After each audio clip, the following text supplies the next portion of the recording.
Last time on Ikkin Investigates, we considered the character of Solara Antiquum and the ways in which Dawn of the Future used her to portray Final Fantasy XV's divine order as defective and unjust, while glorifying man's creative power to choose and accomplish his own ends.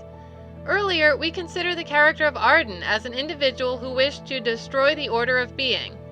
The final major link between the novel and Gnostic thought is its insistence that progress can create a perfect and just order. To that end, let's consider the altered context that the novel provides for a key phrase from Final Fantasy XV. A king pushes onward always, accepting the consequences and never looking back. In the game proper, this line expresses the manner in which Noctis must accept his responsibility as king. It has little to do with progress and everything to do with duty. A king pushes onwards because, while he must accept the consequences of his action, he cannot afford to let guilt and regret paralyze him. The line's first appearance in the novel, to be fair, retains its original intent. When Noctis reflects that, whatever path he walked, his father seemed to want him to walk it decisively, and after much careful consideration, he is still trying to balance his need to be decisive with his need to give sufficient thought to the consequences of his actions. Unfortunately, the element of careful consideration is quickly thrown out the figurative window in favor of unimpeded progress. Once Noctis decides to accomplish the impossible, he suppresses his recognition of its impossibility by insisting that the only option was to move forward. Regis's line is eventually co-opted to this same end. Noctis uses it not as initially intended, but rather to assuage his doubt about the practicality of his chosen goal. Like a Gnostic, the novel's Noctis associates moving forwards with traveling the path towards a future he wished to see. Furthermore, the novel explicitly compares Noctis having been oppressed by the great burden of his duty, with him gaining the strength that would allow him to move forward without fear. The novel's glorification of progress comes to a head when Noctis lands his final blow against Bahamut. We may be foolish and repeat our mistakes, but we do not stand still. Mankind is always moving forward.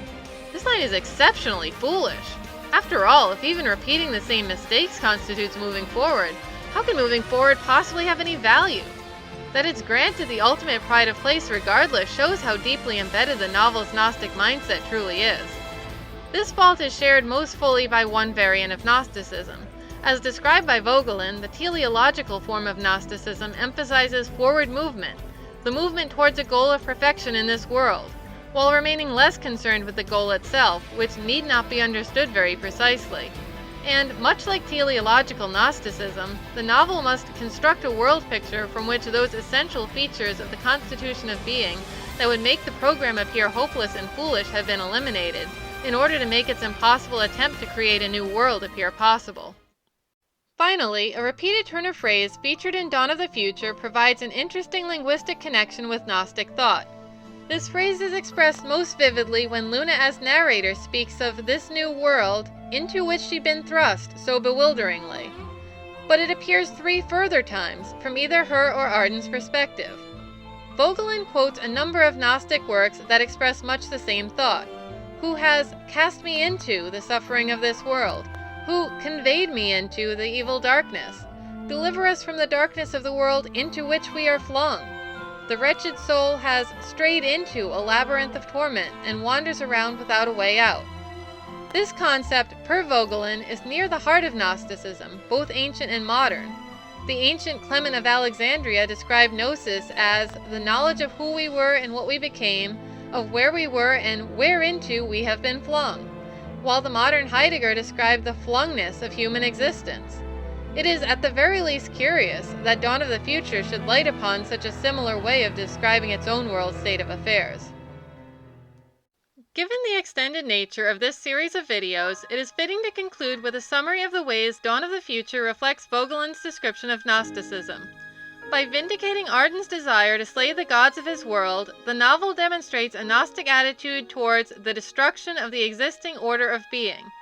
By validating Soul's skepticism towards the goodness of the gods, even in the face of serious logical and factual inconsistencies, the novel reflects the Gnostic understanding of the existing order as unjust. By presenting self-sufficiency as one of the greatest virtues, the novel reflects the Gnostic deification of man's creative power. And by imbuing Noctis with a newfound obsession with moving forward, The novel evokes the Gnostic possibility of mankind bringing about a better order through progress for progress's sake. As a whole, then, Dawn of the Future is drowning in Gnostic assumptions. Regardless of what the novel may have intended then, its ideological commitments are as antithetical as one can imagine to those of Final Fantasy XV proper.